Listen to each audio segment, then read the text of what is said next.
Fundamental unit of life. आज हम इसमें देखेंगे कौन सी चीज है जो फंडामेंटल यूनिट है लाइफ की। जैसे एग्जामाइन करते हैं हम एक थिन स्लाइस ऑफ कॉर्क को अगर आपने एग्जामाइन किया या आप करते इस तरह से जैसे रॉबर्ट हुक ने किया था, तो रॉबर्ट हुक ने देखा था कि कॉर्क जो है वो असेंबल करता है स्ट्रक्चर ऑफ हनीकॉम को, मतलब बिल्कुल हनीकॉम जिस तरह से दिखता है वैसा स्ट्रक्चर जब आप माइक्रोस्कोप में कॉर्क को देखेंगे तो दिखेगा। उसमें बहुत सारे लिटिल कंपार्टमेंट देखने को मिले। कॉर्क एक सब्सटेंस है जो बार्क ऑफ ट्री से बना होता है और ये ईयर 1665 में जब हुक ने एक चांस हुक को मिला था कि ऑब्जर्वेशन करे वो सेल्फ डिजाइन माइक्रोस्कोप का, तब उन्होंने इस चीज को एग्जामाइन किया। रॉबर्ट हुक को कहा जाता है, उन्होंने कहा था कि ये बॉक्सेस जो हैं उन्हें सेल्स कहा गया, और सेल एक लैटिन वर्ड है जिसका मतलब होता है लिटिल रूम। इसका मतलब ये है कि बहुत ही स्मॉल और इनसिग्निफिकेंट इंसिडेंस हुआ था उनके साथ में, पर ये बहुत इंपॉर्टेंट है हमारी हिस्ट्री ऑफ साइंस में कि ये फर्स्ट टाइम किसी ने इस चीज को ऑब्जर्व किया कि लिविंग थिंग जो है वो अपीयर होती है to consist a separate unit, अलग अलग यूनिट से बनी हुई होती है। और ये यूज ऑफ वर्ड सेल जो है ये डिस्क्राइब करता है इन यूनिट्स को, और इसे आज तक बायोलॉजी में यूज किया जाता है। अब हम देखेंगे सेल्स के बारे में। सबसे पहला पॉइंट है हमारा, what are living organism made up of. Living organism किस चीज से बने होते हैं। एक्टिविटी 5.1 में हम एक small piece of onion bulb लेना है, उसमें with the help of pair of forceps आपको उसे पील करना है, पील ऑफ करना है उसकी स्किन को, जिसे हम कह सकते हैं एपिडर्मिस को, फ्रॉम द कॉनकेव स्लाइड, मतलब जहां से कॉनकेव की तरह की जो साइड स्लाइड होती है वहां से, इनर लेयर जो होती है वहां से। और ये लेयर को आपको इमीडिएटली पुट करना है वॉच ग्लास के नीचे जिसमें वाटर हो, और ये प्रिवेंट करेगा पीलिंग के लिए, मतलब प्रिवेंट करना है पील को फोल्डेड होने से या ड्राई होने से, उसे बचाने के लिए हमें वाटर के अंदर रखना है उसे। और बाद में हम क्या करेंगे या इस पील के साथ क्या होगा, तो let us take glass slide. आपको एक ग्लास स्लाइड लेनी है और उस पर ड्रॉप ऑफ वाटर जो है उस पर एक पुट करना है, आपको डालना है और ट्रांसफर करना है एक स्मॉल पीस ऑफ पील को उस वॉच ग्लास से उस स्लाइड के ऊपर। एक बात को आपको ध्यान रखना है कि पील जो है वो परफेक्टली फ्लैट हो जानी चाहिए स्लाइड के ऊपर। एक thin camel hair paint brush जो होता है वो नेसेसरी होगा आपको ट्रांसफर करने के लिए इस पील को, और आप उसे पुट कर सकते हैं एक ड्रॉप ऑफ आयोडीन सॉल्यूशन उसके ऊपर on the piece of the followed cover slip जो होता है उसके ऊपर। आपको एक चीज का ध्यान रखना है कि आपको एयर बबल्स नहीं आने देना है उस पर जब आप पुट करेंगे उस कवर स्लिप को with the help of mounting needle. अपने टीचर से आप पूछ सकते हैं, हेल्प ले सकते हैं इस चीज के लिए, और एक टेम्परेरी माउंट ऑफ ऑनियन पील आपको प्रिपेयर करना है। आप ऑब्जर्व कर सकते हैं स्लाइड को under low power followed by high powers, और कंपाउंड माइक्रोस्कोप के बीच में आपको इस चीज को क्या करना है, ऑब्जर्व करना है। यहाँ पर हमें कंपाउंड माइक्रोस्कोप दिया है जिसमें हमें बहुत सारे अलग अलग डिफरेंट पार्ट्स होते हैं, जैसे आई पीस है, बॉडी ट्यूब है, कोरस एडजस्टमेंट है, फाइन एडजस्टमेंट है, आर्म ऑब्जेक्टिव लेंस है, स्टेज है, सीवल है, मिरर, बेस, ये बहुत सारी चीजें अलग अलग पार्ट्स है जो हमारे कंपाउंड माइक्रोस्कोप के हैं जो इस डायग्राम में दिए गए हैं।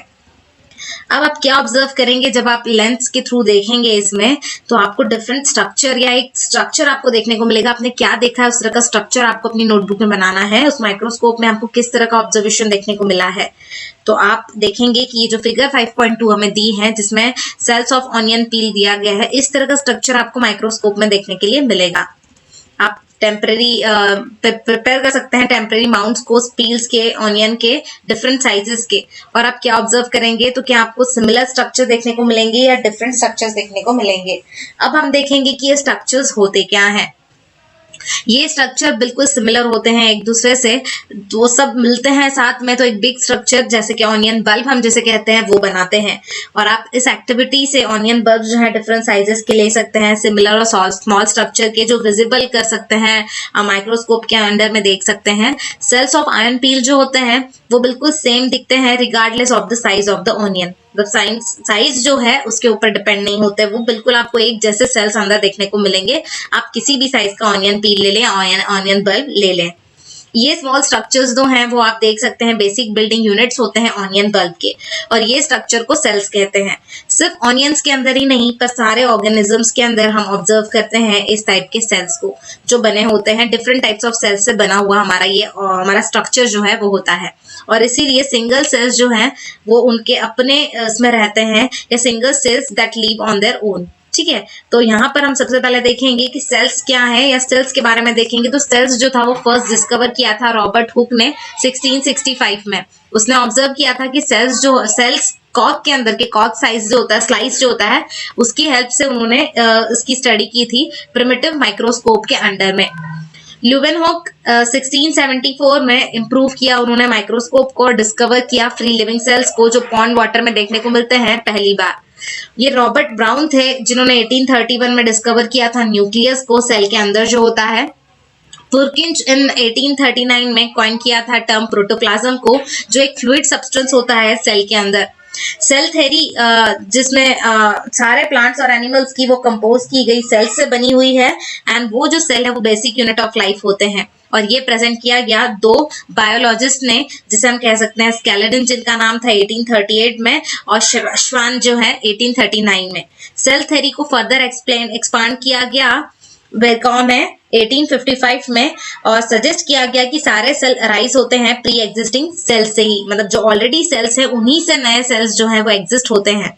और ये डिस्कवरी के बाद इलेक्ट्रॉन माइक्रोस्कोप 1940 में उन्होंने यूज करके ये चीज को फाइंड आउट किया था, और ये पॉसिबल था कि ऑब्जर्व कर सके, अंडरस्टैंड कर सके कॉम्प्लेक्स स्ट्रक्चर को सेल के वेरियस ऑर्गेनल्स में। इन्वेंशन ऑफ मैग्नीफाइंग लेंसेज जो था, उनके कारण डिस्कवरी जो थी माइक्रोस्कोपिक वर्ल्ड की वो हुई, और ये अब नोन हुआ है कि सिंगल सेल जो है वो कॉन्स्टिट्यूट करता है पूरे एक ऑर्गेनिज्म को। जैसे अमीबा जो है पूरा का पूरा ऑर्गेनिज्म सिर्फ एक कह सकते हैं एक सेल पे बना हुआ है, यूनिसेल्यूलर है, मतलब पूरे एक सेल पे भी एक एनिमल या ऑर्गेनल जो है वो जिंदा रह सकता है। क्लेमाइडोमोनास, पैरामेशियम और बैक्टीरिया, ये भी सिंगल सेल ऑर्गेनिजम्स हैं। ये ऑर्गेनिजम्स को यूनिसेल्युलर भी कहते हैं, यूनि मतलब होता है सिंगल। और इसी के अपोजिट में मैनी सेल ऑर्गेनिजम्स की बात करें, जिसमें सिंगल बॉडी में बहुत सारे डिफरेंट फंक्शंस परफॉर्म करने के लिए मल्टी सेल्युलर स्ट्रक्चर्स होते हैं, मल्टी सेल्स होते हैं। मल्टी मतलब बहुत सारे सेल्स वहां पर होते हैं, जैसे फंगी, प्लांट्स और एनिमल्स में। इस तरह के कुछ नाम आप और भी फाइंड आउट कर सकते हैं यूनिसेल्युलर ऑर्गेनिज्म के। सारे मल्टी सेलुलर ऑर्गेनिज्म जो है वो सिंगल सेल से बने होते हैं, मतलब सिंगल सेल्स को डिवाइड किया जाता है। हम जैसे कह सकते हैं कि किस तरह से ये सिंगल सेल से मल्टी सेल बने हैं, और ये सेल्स किस तरह से डिवाइड किए जाते हैं ताकि सेल्स जो है अपने तरह के और सेल्स बना सके, इसलिए। और ये सेल्स कहाँ से आते हैं, प्री एग्जिस्टिंग सेल्स कहाँ से आते हैं, ये चीज एक्टिविटी 5.2 में हम देखेंगे। आप ट्राई कर सकते हैं प्रिपेयर करने के लिए टेम्परेरी माउंट्स को लीफ पील्स के, tip of the roots of onion और even peels of onion of different sizes आप यहाँ पे ले सकते हैं। आप जब परफॉर्म करेंगे इस अबव एक्टिविटी को तो आपको देखना है आंसर्स आपको मिलेंगे कुछ इन क्वेश्चंस के कि do all cells look alike in terms of shape and size. कि आपको इन अलग अलग चीजों के लिए जो सेल्स मिलेंगे आप माइक्रोस्कोप में स्टडी करेंगे तो क्या वो सारे के सारे सेम शेप और सेम साइज के होंगे? क्या सारे के सारे जो सेल्स हैं वो अलाइक होंगे, स्ट्रक्चर में दिखने में एक जैसे होंगे, या डिफरेंस आपको कुछ पता चलेगा उन सेल्स के बीच में? या पार्ट्स जो है अलग अलग बॉडी पार्ट्स होते हैं उनमें अलग अलग सेल्स होंगे क्या? अगर एक ही प्लांट लेते हैं उसके अलग अलग बॉडी पार्ट्स में अगर आप सेल की स्टडी करते हैं तो क्या वो एक जैसे होंगे? क्या सिमिलैरिटीज आपको देखने को मिलेंगी? ये सारी चीजें आपको एक्टिविटी परफॉर्म करने के बाद ही पता चलेंगी। कुछ ऑर्गेनिजम्स जो हैं उनके अंदर सेल्स होते हैं डिफरेंट टाइप्स के। नीचे हमें पिक्चर्स दिए हुए हैं और ये डिपिक्ट करता है सम सेल्स को जो हमारी ह्यूमन बॉडी में प्रेजेंट होते हैं। स्मूथ मसल सेल्स बिल्कुल बारीक से आपको दिख रहा है जिसमें डायग्राम में इस तरह से होता है। ब्लड सेल्स बिल्कुल ऐसे बारीक बारीक डॉट्स जिसे हम कह सकते हैं, क्लॉट्स जो होते हैं उस तरह के दिखते हैं ब्लड सेल्स। नर्व सेल्स बिल्कुल नर्व्स की तरह, हमारी बॉडी के अंदर जो नर्व्स होती हैं इस तरह से। शायद वो प्रॉपरली प्रिंट नहीं हुआ है फ्रेंड्स यहाँ पर। इसके बाद में ओवम की शेप का आपको दिखता है, एक स्पर्म की तरह भी दिख रहा है आपको छोटा सा। बोन सेल इस तरह से एक फ्लावर के शेप का आपको दिख सकता है, बोन सेल है। एक फैट सेल जिसे हम कहते हैं इस तरह से होता है फैट सेल। तो वेरियस सेल्स जो है ह्यूमन बॉडी के ये यहाँ हमें बताए गए हैं। आप इन सेल के स्ट्रक्चर्स को बहुत ही अच्छे से स्टडी कर लीजिए क्योंकि मे बी आपको इसके ऊपर क्वेश्चंस आ सकते हैं, डायग्राम्स आ जाएं और आपको फाइंड आउट करने हैं इनके नेम्स, ये आ सकता है एग्जाम में। शेप और साइज जो सेल के होते हैं वो रिलेट करते हैं स्पेसिफिक फंक्शन को जो वो परफॉर्म कर रहे हैं। कुछ सेल्स जैसे अमीबा वो एक चेंजिंग शेप ऑर्गेनिज्म है जो अपने शेप को चेंज करता है। कुछ केसेस में सेल का शेप जो है वो मोर और लेस फिक्स्ड होता है, पिक्यूलियर होता है for particular type of cell. For example nerve cells जो हैं टिपिकल शेप के होते हैं। ईच लिविंग सेल जो है उनके अंदर कैपेसिटी होती है कि वो परफॉर्म कर सके कुछ बेसिक फंक्शंस को उनके कैरेक्टरिस्टिक्स के हिसाब से लिविंग फॉर्म्स के अंदर। और किस तरह से ये लिविंग सेल परफॉर्म करते हैं बेसिक फंक्शंस को। तो हम देखेंगे कि उनके डिविजन्स होते हैं लेबर के अंदर, जैसे अलग अलग, जैसे जिसमें मल्टी सेल है, हमारे ह्यूमन बींग्स में, एनिमल्स में देखते हैं मल्टी सेलुलर ऑर्गेनिजम्स हैं, तो उसमें क्या होता है, सेल्स का डिवीजन होता है। जैसे ह्यूमन बींग्स के अंदर होता है लेबर का डिवीजन होता है ना, सेल्स के अलग अलग डिवीजन हो जाते हैं एज ए लेबर। इसका मतलब है कि different part of human body perform करती है डिफरेंट फंक्शंस को। ह्यूमन बॉडी जैसे उसके अंदर हार्ट होता है पंप करने के लिए ब्लड को, स्टमक होता है फूड को डाइजेस्ट करने के लिए। इस तरह अलग अलग चीजें, अलग अलग ऑर्गन अलग अलग फंक्शन परफॉर्म करता है।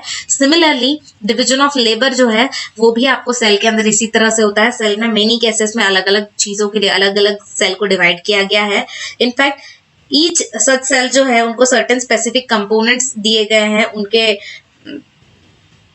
उनके नोन सेल के अंदर, ऑर्गेनल, सेल ऑर्गेनल के अंदर। और ये काइंड ऑफ सेल ऑर्गेनल जो है वो परफॉर्म करते हैं स्पेशल फंक्शन को, जैसे न्यू मटेरियल को फॉर्म करना सेल के अंदर, क्लियरिंग करना वेस्ट मटेरियल को सेल के अंदर से, और इस तरह के फंक्शंस।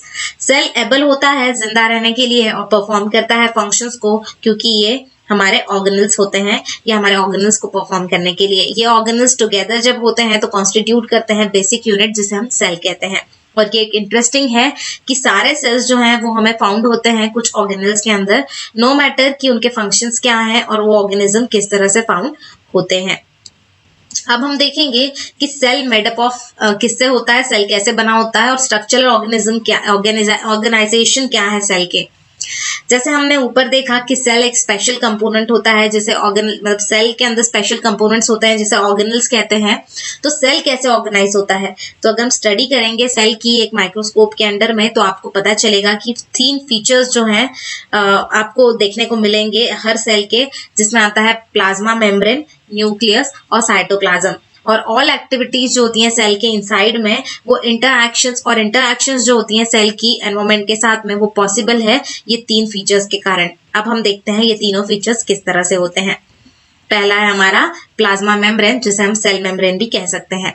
ये आउटर मोस्ट कवरिंग होती है सेल की, जिसे हम कह सकते हैं ऊपर का कवर होता है सेल का, जो सेपरेट करता है कंटेंट्स को सेल के एक्सटर्नल एनवायरनमेंट के कंटेंट से, उन्हें मिक्स होने से बचाने का काम करता है। प्लाज्मा मेम्ब्रेन अलाउ करता है या परमिट करता है एंट्री को और एग्जिट को कुछ मटेरियल्स की इन एंड आउट के लिए। बाहर के मटेरियल को अंदर नहीं आने देता, अंदर के मटेरियल को बाहर नहीं जाने देता। ये ऑल्सो प्रिवेंट करता है मूवमेंट को कुछ अदर मटेरियल्स के। सेल मेम्ब्रेन इसीलिए इसे कहा जाता है सिलेक्टिवली परमिएबल मेम्ब्रेन, जो सिलेक्टेड मटेरियल को ही अंदर या बाहर करता है। ये मूवमेंट ऑफ सब्सटेंस जो है वो टेक्स प्लेस कैसे होती है सेल के अंदर, या कैसे ये सब्सटेंस मूव करते हैं सेल के अंदर। कुछ सब्सटेंस जैसे कार्बन डाइऑक्साइड या ऑक्सीजन मूव करते हैं सेल मेम्ब्रेन के अक्रॉस में by the process called diffusion की प्रोसेस से। हमने स्टडी किया process of diffusion earlier chapters में, और हमने देखा कि स्पॉन्टेनियस मूवमेंट जो है सब्सटेंस की रीजन ऑफ हाई कॉन्सेंट्रेशन से रीजन ऑफ लो कॉन्सेंट्रेशन की तरफ मूव करती है। कुछ सिमिलर चीजें जो हैपन होती हैं सेल के साथ, जैसे कि एग्जांपल कुछ सब्सटेंस लाइक CO2 जो सेल्यूलर वेस्ट है या रिक्वायर होता है एक्सक्रीट करने के लिए out of the cell, accumulate होता है हाई कॉन्सेंट्रेशन से इनसाइड द सेल। और सेल के अंदर सेल का जो एक्सटर्नल एनवायरनमेंट होता है, कॉन्सेंट्रेशन ऑफ CO2 ये लो होता है as compare to inside the cell, है ना। सेल में अगर कंपेयर करें तो एक्सटर्नल में जो CO2 होता है वो ज्यादा होता है एज कंपेयर टू इंटरनल। और as soon as the difference concentration of CO2 inside and outside the cell, CO2 move करता है out of the cell from the region of high concentration to the region of low concentration. Cell के बाहर से वो अंदर की तरफ आने की कोशिश करता है ताकि वो अपनी इस लेवल को बैलेंस कर पाए डिफ्यूजन की प्रोसेस के थ्रू। सिमिलरली O2 का एग्जांपल लें तो ऑक्सीजन एंटर करता है सेल के अंदर by the process of diffusion, जब लेवल और कॉन्सेंट्रेशन ऑफ O2 जो है इनसाइड द सेल डिक्रीज हो जाता है। अगर अंदर डिक्रीज हो जाता है तो बाहर से वो उस चीज को बैलेंस करने के लिए या थोड़ा इंक्रीज करने के लिए डिफ्यूजन की प्रोसेस से उस चीज को अंदर की तरफ ट्रांसफर करता है। तो डिफ्यूजन जो है बहुत ही इंपॉर्टेंट रोल प्ले करता है गैसियस एक्सचेंज में between cell as well as the cell and its external environment. Water obey करता है लॉ ऑफ डिफ्यूजन को। मूवमेंट ऑफ वाटर मॉलिक्यूल्स जो है सिलेक्टिवली परमेबल मेम्ब्रेन के थ्रू, उसे हम कहते हैं ऑस्मोसिस। और movement of water across the plasma membrane ये अफेक्टेड होती है कुछ अमाउंट ऑफ सब्सटेंस से जो डिसॉल्व होते हैं वाटर के अंदर। इसीलिए ऑस्मोसिस जो है एक पैसेज है वाटर का, जिसमें हाई रीजन जो है मतलब रीजन ऑफ हाई कॉन्सेंट्रेशन से सेमी परमेबल मेम्ब्रेन तक, सेमी परमेबल मेम्ब्रेन के रीजन ऑफ लो कॉन्सेंट्रेशन तक वो जाने का काम करता है या वाटर पहुंचाने का काम करता है। क्या होगा अगर हम पुट करेंगे एक एनिमल सेल को और प्लांट सेल को एक सॉल्यूशन ऑफ शुगर या सॉल्ट वाटर के अंदर? तो ये जो तीन चीजें हमें देखने को मिली है ये हो सकती हैं कि अगर मीडियम सराउंडिंग जो है सेल का वो हायर वाटर कंसंट्रेशन वाला होगा देन द सेल, तो मीनिंग इसका मतलब ये है कि आउटसाइड सॉल्यूशन जो है बहुत ही डाइल्यूट होगा और cell will gain the water by osmosis, है ना। सेल लेने की कोशिश करेगा ऑस्मोसिस के थ्रू, वाटर को अपने अंदर लेने की कोशिश करेगा और ऐसे सॉल्यूशन को हम हाइपोटोनिक सॉल्यूशन कहते हैं। वाटर मॉलिक्यूल फ्री है पास करने के लिए across the cell membrane in both direction, है ना। वाटर की जहां पर रिक्वायरमेंट कम है या ज्यादा है, मतलब जहां पर हाई कॉन्सेंट्रेशन है, वो वाटर हमेशा सोचेगा कि वो लो की तरफ जाए और उस चीज को बैलेंस कर दे। तो वाटर जो है दोनों डायरेक्शन में काम करने के लिए तैयार रहता है, पर मोर वाटर जो है वो सेल की तरफ आता है जहां पर मतलब more water will came into the cell then will leave, है ना, then will leave. The net overall result जो होता है वाटर का वो एंटर करता है सेल के अंदर और सेल स्लाइटली हमें कह सकते हैं लाइकली स्वेल अप हो जाता है या मोटा हो जाता है, जैसे हम कह सकते हैं सूजने जैसा हो जाता है, क्योंकि उसके अंदर वाटर का लेवल बढ़ जाता है।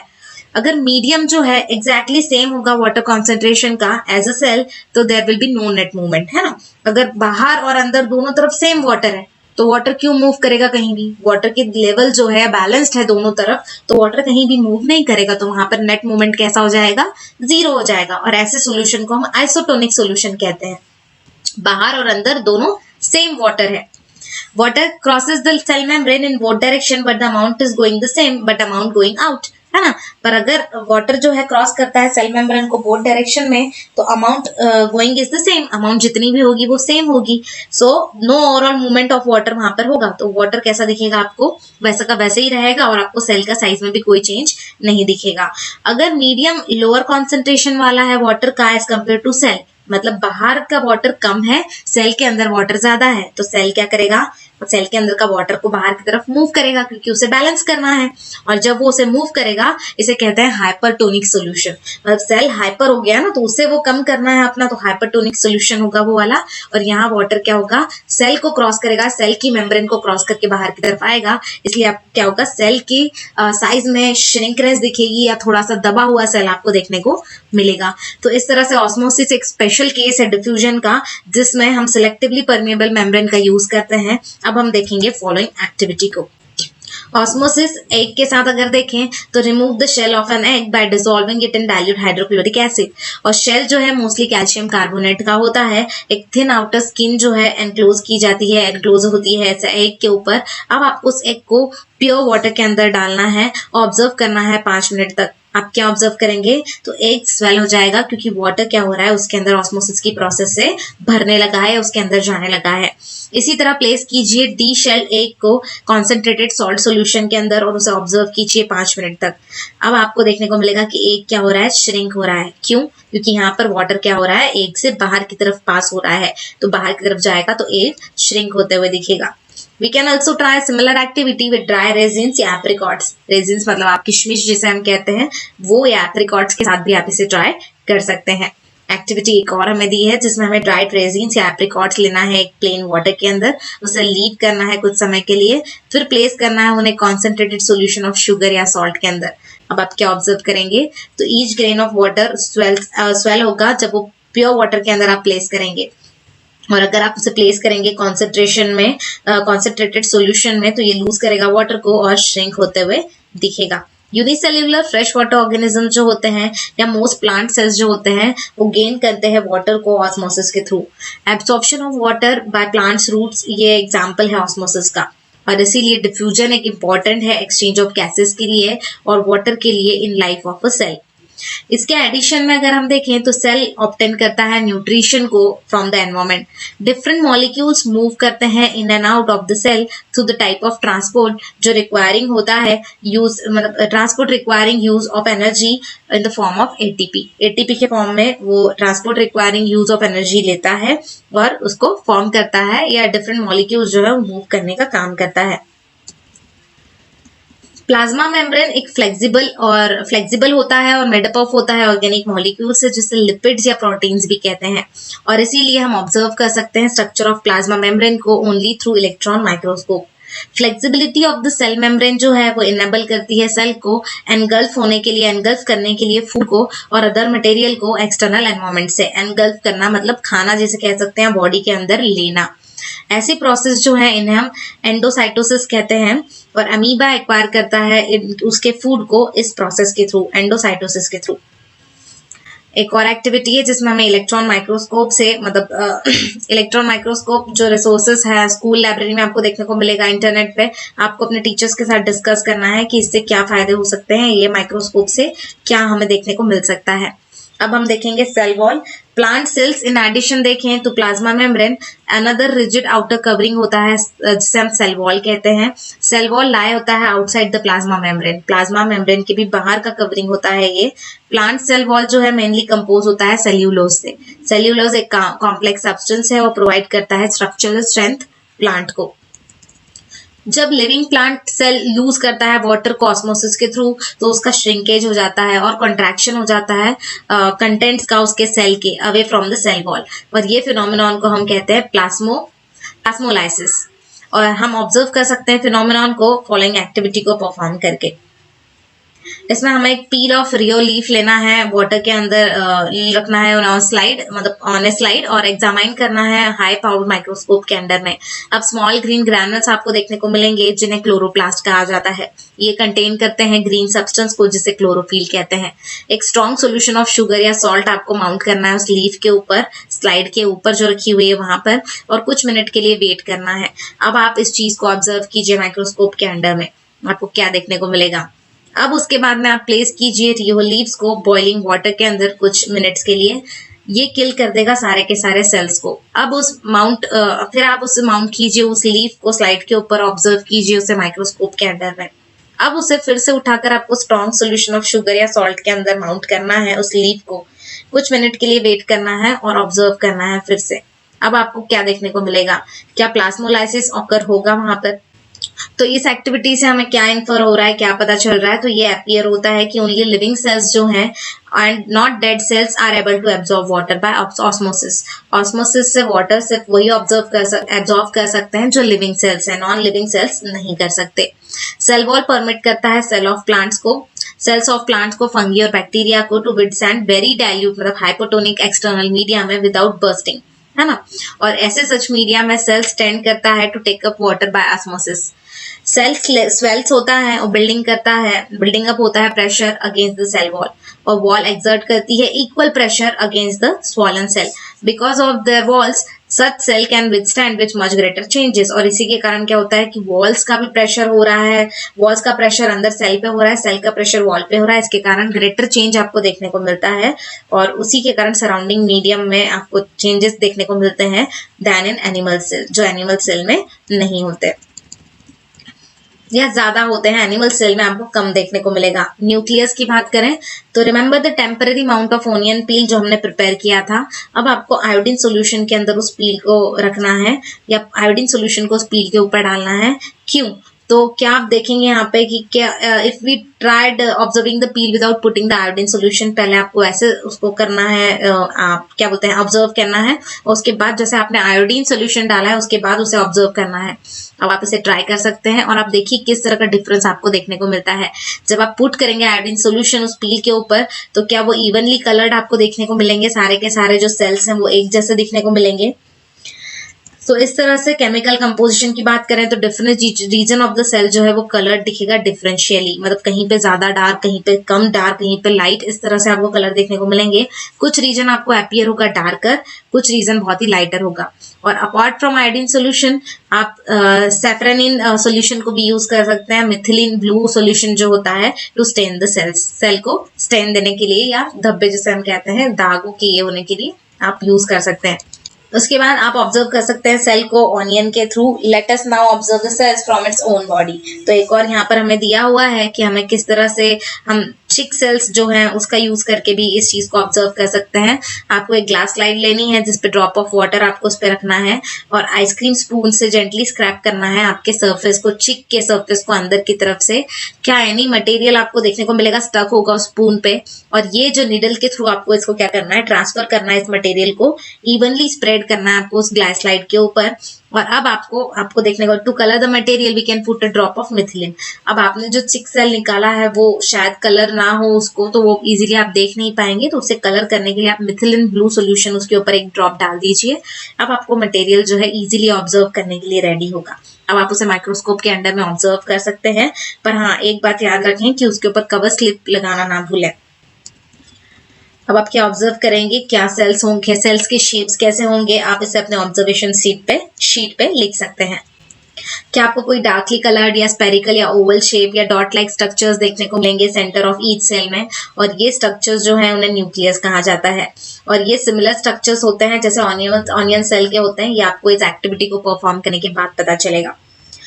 न्यूक्लियस जो है एक डबल लेयर्ड कवरिंग होता है जिसे न्यूक्लियर मेम्ब्रेन कहते हैं। न्यूक्लियस के ऊपर डबल लेयर्ड कवरिंग होता है न्यूक्लियर मेम्ब्रेन का। न्यूक्लियर मेम्ब्रेन के अंदर पोर्स होते हैं जो अलाउ करते हैं ट्रांसफर ऑफ मटेरियल को इनसाइड से आउटसाइड की तरफ, और टू द साइटोप्लाज्म जिसे हम कह सकते हैं, जैसे 5.2.4 में हमने देखा था। हम देखेंगे न्यूक्लियस कंटेन करता है क्रोमोसोम्स को जो विजिबल होते हैं रॉड शेप लाइक स्ट्रक्चर में only when the cell is about to divide. जब सेल डिवाइड होने वाला होगा तब। क्रोमोसोम कंटेन करता है इंफॉर्मेशन को for inheritance of feature from parent to next generation में आने के लिए in the form of DNA. This is deoxyribonucleic acid molecules के फॉर्म में। क्रोमोसोम्स जो हैं वो कंपोज किए जाते हैं डीएनए के थ्रू और प्रोटीन के थ्रू। डीएनए मॉलिक्यूल्स कंटेन करता है इंफॉर्मेशन जो नेसेसरी होती है कंस्ट्रक्टिंग ऑर्गेनाइजिंग करने के लिए सेल्स को। फंक्शनल सेगमेंट्स ऑफ डीएनए जो हैं जिन्हें हम जीन्स कहते हैं, और सेल के अंदर जो डिवाइड नहीं होते हैं, ये डीएनए प्रेजेंट होते हैं as a part of chromatin material में। क्रोमेटिन मटेरियल जो है विजिबल होता है और एंटेंगल मास उसके अंदर होता है, विजिबल होता है एंटेंगल मास की तरह एक थ्रेड के जैसे, बहुत ही गुच्छा जिसे हम कहते हैं, धागे का गुच्छा, इस तरह से वो दिखता है उसका स्ट्रक्चर। जब भी सेल जो है डिवाइड होने वाला होता है, ये क्रोमेटिन मटेरियल ऑर्गेनाइज हो जाता है क्रोमोसोम्स के अंदर। न्यूक्लियस प्ले करता है एक सेंट्रल रोल सेल्यूलर रिप्रोडक्शन में, और ये प्रोसेस जिसमें सिंगल सेल डिवाइड होता है और फॉर्म होते हैं 2 न्यू सेल्स, इसे हम, यही वाला प्रोसेस होता है जिसमें सेल डिवाइड होता है, और ये प्ले करता है क्रूशियल पार्ट को along with the environment in determining the way of cell will develop. किस तरह का सेल डेवलप होगा और किस टाइप का फॉर्म एग्जिबिट होगा वहां पे मैच्योरिटी के लिए, by directing the chemical activity of the cell. कुछ ऑर्गेनिज्म में जैसे बैक्टीरिया, न्यूक्लियर रीजन जो होता है सेल का वो पुअरली डिफाइन होता है क्योंकि वहां पर एब्सेंस होता है, एब्सेंस ही होती है न्यूक्लियर मेम्ब्रेन की। और ऐसे अनडिफाइंड न्यूक्लियर रीजन कंटेन करते हैं ओनली न्यूक्लिक एसिड्स जिसे हम न्यूक्लॉइड भी कहते हैं। और ऐसे ऑर्गेनिज्म जिसके अंदर सेल्स की लैकिंग होती है न्यूक्लियर मेम्ब्रेन की, ऐसे सेल्स जिसके अंदर लैक होती है न्यूक्लियर मेम्ब्रेन, उन्हें प्रोकैरियोट्स कहते हैं। प्रिमिटिव या प्राइमरी कैरियोट मतलब न्यूक्लियस। ऑर्गेनिज्म जिसमें सेल्स जो है न्यूक्लियर मेम्ब्रेन होते हैं, ज्यादा होते हैं, न्यूक्लियर मेम्ब्रेन होती है उसे यूकैरियोटिक्स कहते हैं, जिसमें नहीं होती उसे हमें प्रोकैरियोटिक कहते हैं, कैरोटिक कहते हैं। प्रोकैरियोटिक सेल जो है ये लैक होते हैं most of the other cytoplasmic organelles से भी जो प्रेजेंट होते हैं यूकैरियोटिक सेल में। बहुत सारे फंक्शंस जो हैं ऐसे ऑर्गेनेल्स के ये परफॉर्म किए जाते हैं poorly organised part of the cytoplasm से। क्लोरोफिल जो फोटोसिंथेसिस में होता है प्रोकैरियोटिक बैक्टीरिया के अंदर होता है, क्लोरोफिल जो फोटोसिंथेटिक प्रोकैरियोटिक बैक्टीरिया में होता है, ये एसोसिएट किया जाता है मेम्ब्रेनियस वेसिकल्स से, मतलब बैग लाइक स्ट्रक्चर्स होते हैं उसमें होता है, बट नॉट विद प्लास्टिड्स, पर प्लास्टिड्स के साथ नहीं होता जैसे यूकैरियोटिक में होता है। यहाँ पे हमें प्रोकैरियोटिक सेल का स्ट्रक्चर दिया हुआ है जिसमें plasma membrane, ribosome, cell wall और न्यूक्लियोइड दिए गए हैं। साइटोप्लाज्म जब हम देखते हैं temporary mount of onion peel की तरफ, जैसे कि ह्यूमन चिक सेल्स भी होते हैं, we can see a large region of each enclose by the cell membrane. आप दोनों सेल्स में एक देखेंगे कि वहां पर आपको लार्ज एरिया एनक्लोज किया जाएगा, दिखेगा सेल मेम्ब्रेन से, और ये रीजन टेकअप करता है बहुत ही लिटिल स्टेन को, और इसीलिए इसे साइटोप्लाज्म कहते हैं। साइटोप्लाज्म एक फ्लूइड होता है जो इनसाइड द प्लाज्मा मेम्ब्रेन होता है, और ये कंटेन करता है बहुत सारे स्पेशलाइज्ड सेल ऑर्गेनल्स को, और ये सारे सेल ऑर्गेनल्स जो है वो परफॉर्म करते हैं स्पेसिफिक फंक्शंस को सेल के लिए। सेल ऑर्गेनल एनक्लोज किया जाता है मेम्ब्रेन से, और प्रोकैरियोट्स में beside the absence of defined nuclear region, उसके बाद या बिसाइड देखें अगर जहां एब्सेंस होता है nuclear region, the membrane bound होती है सेल ऑर्गेनल से, जो एब्सेंट होती है ये वो एब्सेंट होती है मेम्ब्रेन बाउंड जो सेल ऑर्गेनल होती है वो।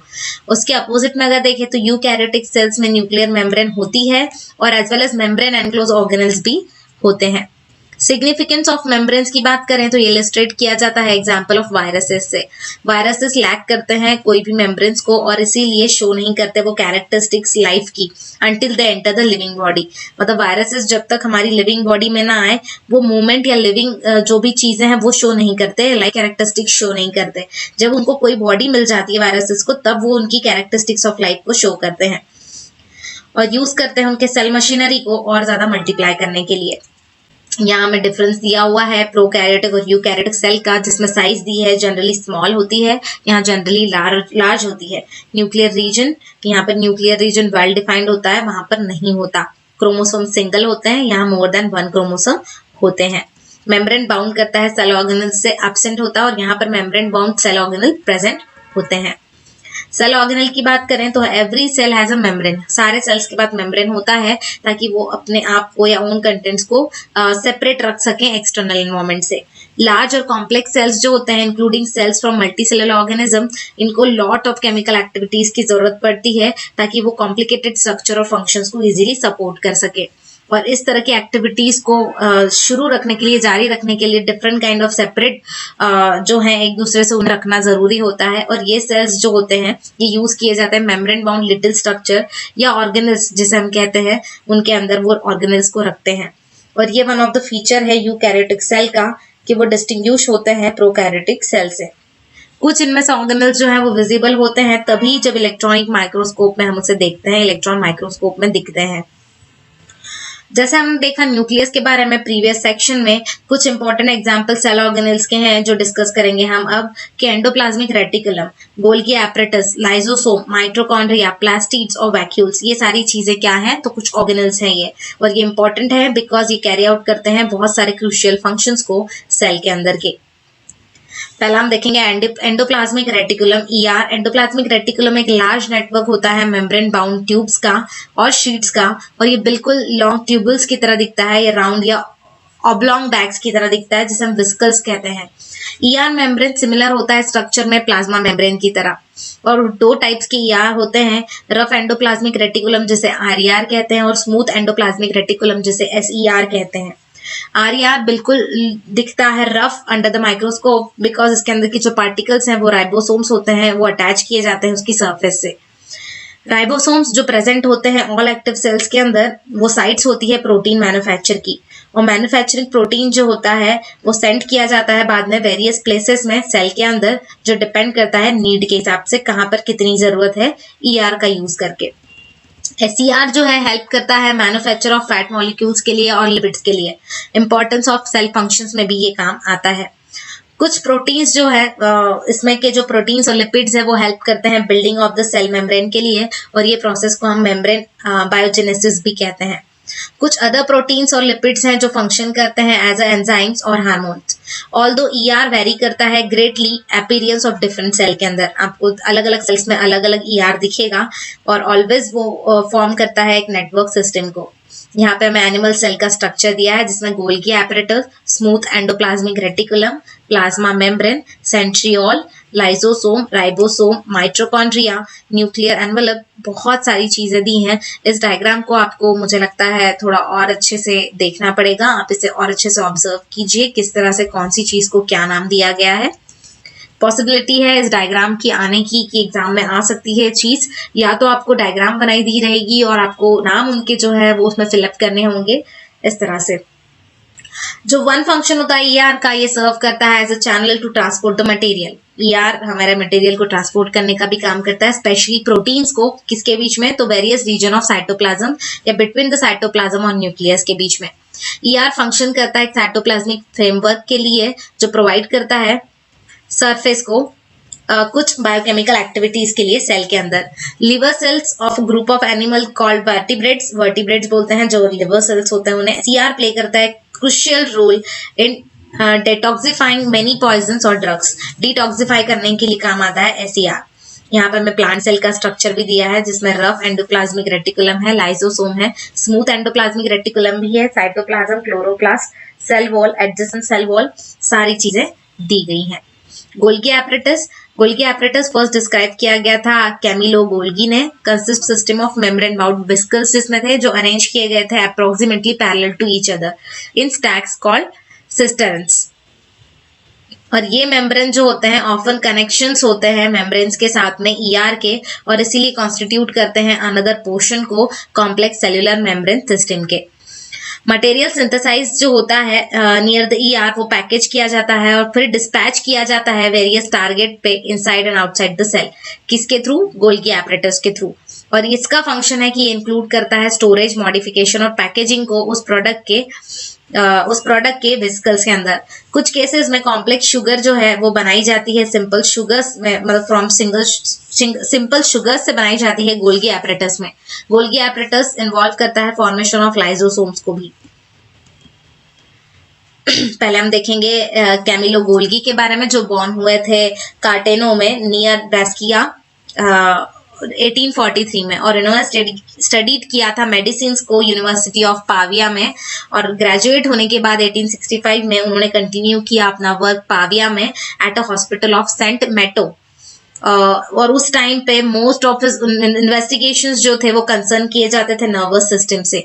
1872 में उन्होंने एक्सेप्ट किया था post of chief medical officer hospital of chronically sick at Abbiategrasso में, और उन्होंने फर्स्ट स्टार्ट किया था उनका इन्वेस्टिगेशन नर्वस सिस्टम के ऊपर little kitchen of the hospital में। उनके जो छोटा सा एक किचन था उनके हॉस्पिटल का, वहां उन्होंने शुरू किया था, जो बाद में कन्वर्ट हो गया एक बड़ी लेबोरेटरी में सॉरी।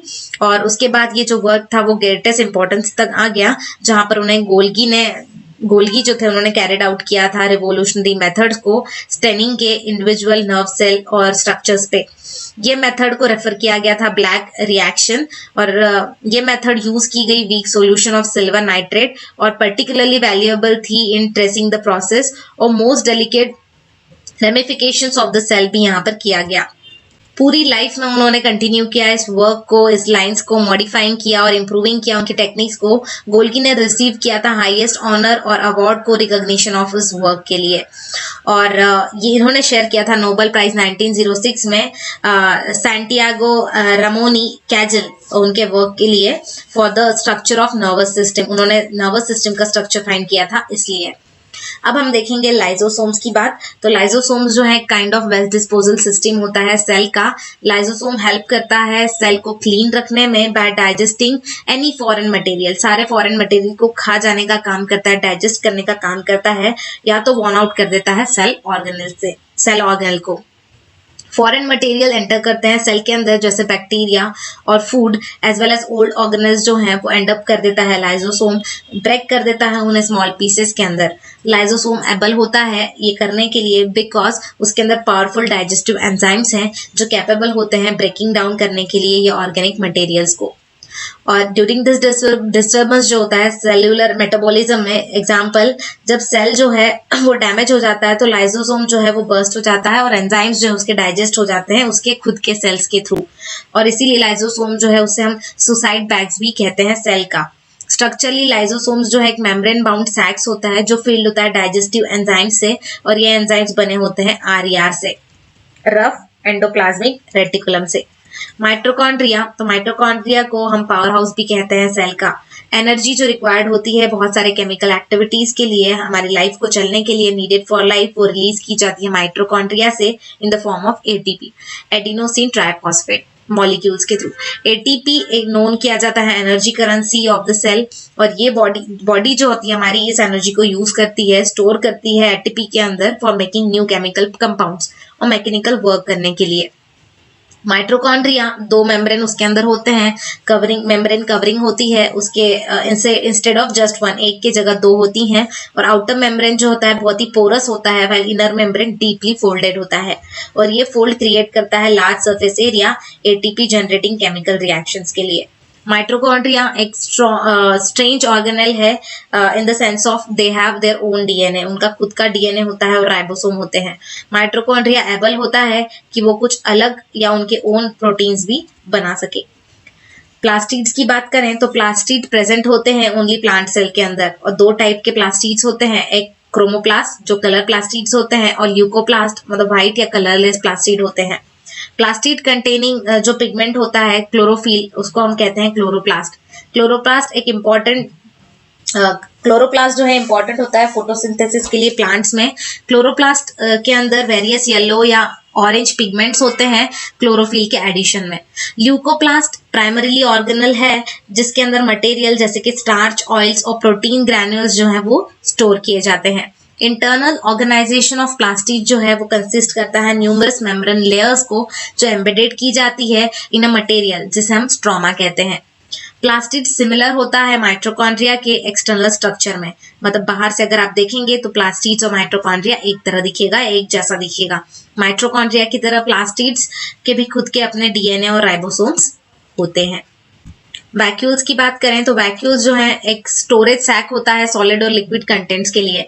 वैक्यूल स्मॉल साइज का होता है एनिमल्स के अंदर, वाइल प्लांट सेल्स के अंदर बहुत ही बड़ा साइज का होता है। सेंट्रल वैक्यूल जो है कुछ प्लांट सेल्स के वो ऑक्यूपाई करते हैं 50 to 90% of the cell volume. Plant cell में वैक्यूल्स जो है वो फुल ऑफ सेल सैप्स होते हैं और प्रोवाइड करते हैं टर्जिडिटी या रिजिडिटी हमारे सेल को।